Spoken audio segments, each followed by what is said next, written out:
Arms रहती है जो पेशेंट के ऊपर लग जाती हैं।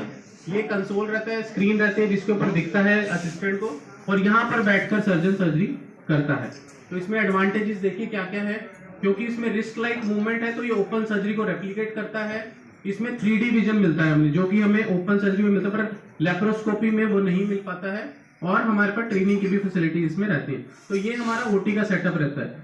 यूजुअली ये बहुत बड़ा मिथ रहता है कि लोगों के मन में ये धारणा है कि रोबोटिक सर्जरी है तो रोबोट सर्जरी कर रहा है। ऐसा बिल्कुल भी नहीं है।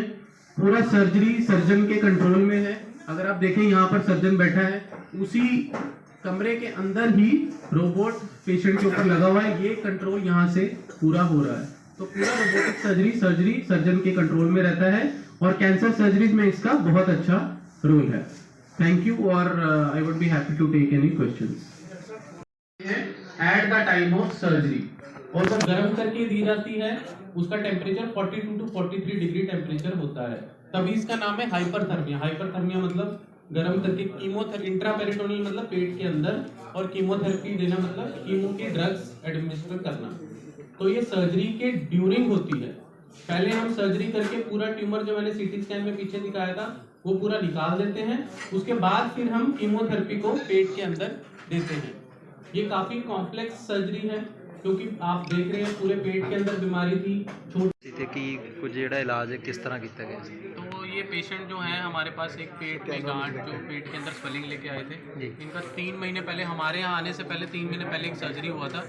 वो कैंसर के हिसाब से सर्जरी नहीं हुआ था, जिसमें कि इनका यूट्रस, अंडाशय और अपेंडिक्स को रिमूव किया गया था। जब ये हमारे पास आए थे तो इनको तकलीफ फिर भी थी, पेट में दर्द हो रहा था, पेट में स्वेलिंग था। तो हमने फिर से इनकी जो बायोप्सी की स्लाइड वगैरह जमा करेंगे उन्होंने, तो इनको एक रेयर टाइप का कैंसर था जिसको सूडोमिक्सोमा पेरिटोनाई बोलते हैं। वो बहुत ही रेयर है। तो हमने इसको डायग्नोज किया, ट्यूमर बोर्ड में डिस्कस किया, सीटी स्कैन किया। सीटी स्कैन के अंदर पेट के अंदर बीमारी अभी भी थी।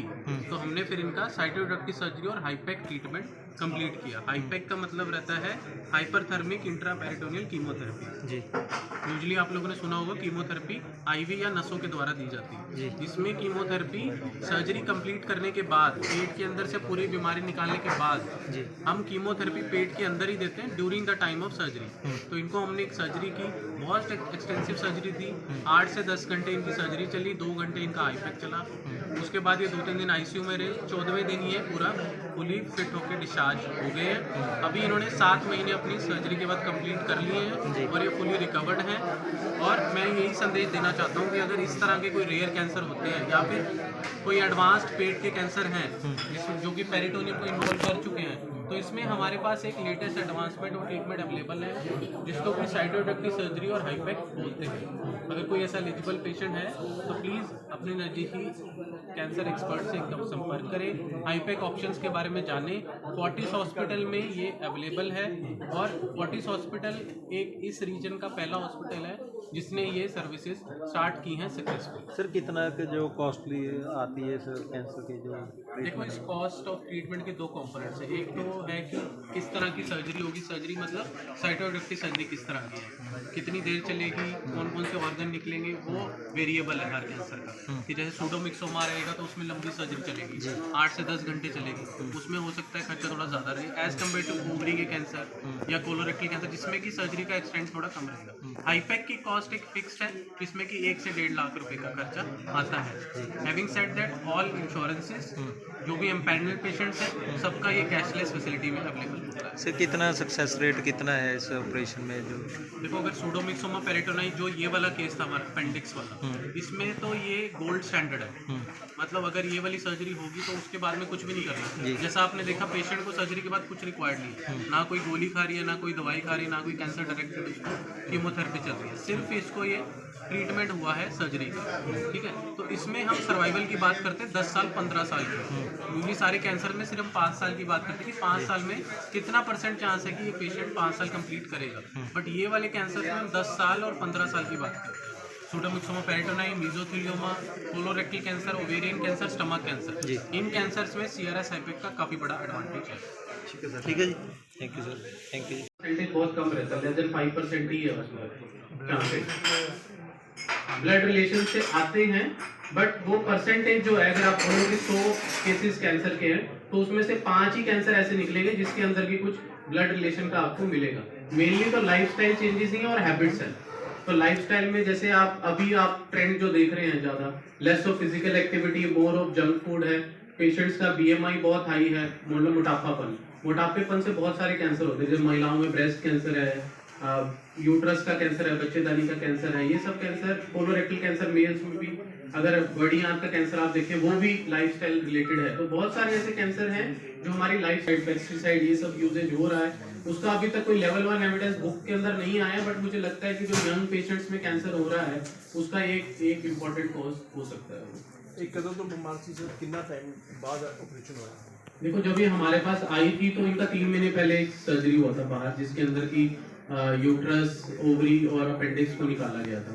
ਨਾਲ ਮੇਰਾ ਸਰੀਰ ਭੱਟ ਜੇ ਜਾਣਾ, ਫਿਰ ਜਦ ਮੈਨੂੰ ਐ ਲੱਗਣਾ ਵੀ ਐਂ ਹੋਇਆ ਪਿਆਗਾ, ਫਿਰ ਮੈਂ ਉਹੀ ਪੈਰਾਸੀਟਾਮੋਲ ਗੋਲੀ ਚਲਾਈ, ਮੈਂ ਬਹੁਤ ਪੱਤੇ ਖਾ ਲਏ ਮਾਂ ਦੇ। ਕੁਦਰਤੀ ਮੈਂ ਇਹਦੀ ਦਵਾਈ ਚੱਲਦੀ ਸੀ, ਮੈਂ ਉਹ ਡਾਕਟਰ ਨੇ ਮੈਨੂੰ ਕਿਹਾ ਜੀ ਮੇਰੇ ਪੂਰੀ ਬੋਡੀ ਦੇ ਟੈਸਟ ਕਰਵਾਓ, ਹੈ ਨਾ, ਵੀ ਮੇਰੇ ਕਦੇ ਪੂਰੀ ਬੋਡੀ ਦੇ ਟੈਸਟ ਨਹੀਂ ਹੋਏ। ਉਹ ਟੈਸਟ ਅਮਰਾ ਵਾਲੇ ਸ਼ੂਗਰ ਚੱਲਦਾ ਮੈਨੂੰ, ਸ਼ੂਗਰ ਵਾਲੇ ਡਾਕਟਰ ਨੇ ਨਾ ਮੈਨੂੰ ਲਿਖਤੇ ਵੀ ਆਹ ਸਾਰੇ ਟੈਸਟ ਕਰਾ ਕੇ ਲਿਆਓ। ਉਹ ਲਿਜਾ ਕੇ ਮੈਂ ਟੈਸਟ ਇਕੱਠੇ ਕਰਕੇ ਜਿੱਤੇ 10 ਦਿਨ ਅਸੀਂ ਆਉਂਦੇ ਰਹੇ, ਮੈਂ ਕਿਹਾ ਜੀ ਆਹ ਟੈਸਟ ਲਓ, ਹੈ ਨਾ। ਉਹ ਦੇਖੀ ਗਿਆ ਕਹਿੰਦਾ ਮੈਨੂੰ ਕਹਿੰਦਾ ਕੈਂਸਰ ਵਾਲੀ ਰਿਪੋਰਟ ਕੀਤੀ। ਕਿਉਂ ਮੈਨੂੰ ਕੈਂਸਰ? ਮੈਂ ਹੈਰਾਨ ਜੀ ਹੋਈ, ਕੀ ਕਹਿੰਦਾ? ਉਹ ਫਿਰ ਦੇਖ ਕੇ ਕਹਿੰਦਾ ਤੁਸੀਂ 20 ਨੰਬਰ ਕਮਰੇ 'ਚ ਵਗ ਜਾਓ। ਅਸੀਂ ਦੋਏ ਜਾਣੇ ਆਉਂਦੇ ਤੇ ਦੋਏ ਜੀ ਵੀ ਬੱਚੇ ਆਪੋ ਆਪਣੇ ਕੰਮਾਂ ਦੇ ਤੇ ਘਰੇ ਤਾਂ ਕੁਛ ਪਤਾ ਨਹੀਂ ਸੀ ਕਿਸੇ ਨੂੰ। 20 ਨੰਬਰ 'ਚ ਵਗ ਗਏ।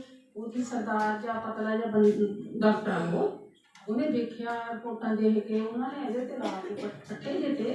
ਸਾਰੀ ਟੀਮ ਜੀ ਨੇ ਜਿੰਨੇ ਮੁੰਡੇ ਹੈਗੇ ਤੇ ਸਾਰਿਆਂ ਨੇ ਦੇਖਿਆ, ਦੇਖ ਕੇ ਉਹ ਕਹਿੰਦੇ ਵੀ ਹਾਂ, ਕਹਿੰਦੇ ਆਹ ਹੈ ਆਹ ਨੁਕਸ ਕੋਈ ਆਪਸ ਵਿੱਚ ਹੀ ਕਰਦੇ ਤੇ ਕਹਿੰਦੇ ਆਪਰੇਸ਼ਨ ਹੋਊਗਾ ਇਹਦਾ। ਘਰ ਦੇ ਸਾਡੇ ਕਹਿੰਦੇ ਵੀ ਆਪਰੇਸ਼ਨ ਕਰ ਦਿਓ, ਕਹਿੰਦੇ ਕੱਲ ਕਰਦੀ, ਕਹਿੰਦੇ ਸਾਡੇ ਕਹਿੰਦੇ ਤੇ ਕੱਲ ਨੂੰ ਆ ਜਾਓ। ਚੱਲ ਅਸੀਂ ਉਹੀ ਕਹਿੰਦੇ ਵੀ ਮੋੜ ਕੇ ਕਹਿੰਦੇ ਵੀ ਘਰੇ ਅਸੀਂ ਦੱਸੀਏ, ਵੀ ਬੱਚਿਆਂ ਨੂੰ ਤਾਂ ਦੱਸੀਏ ਅਸੀਂ ਕੀ ਗੱਲ ਆ। ਸੋਮਵਾਰ ਦਾ ਟਾਈਮ ਦੇ ਤਾਂ ਉਹਨਾਂ ਨੇ ਆਪਰੇਸ਼ਨ ਕਰਤਾ ਆਪਰੇਸ਼ਨ ਕਰਕੇ ਦੂਏ ਨੇ ਛੁੱਟੀ ਅਸੀਂ ਘਰੇ ਆ ਗਏ।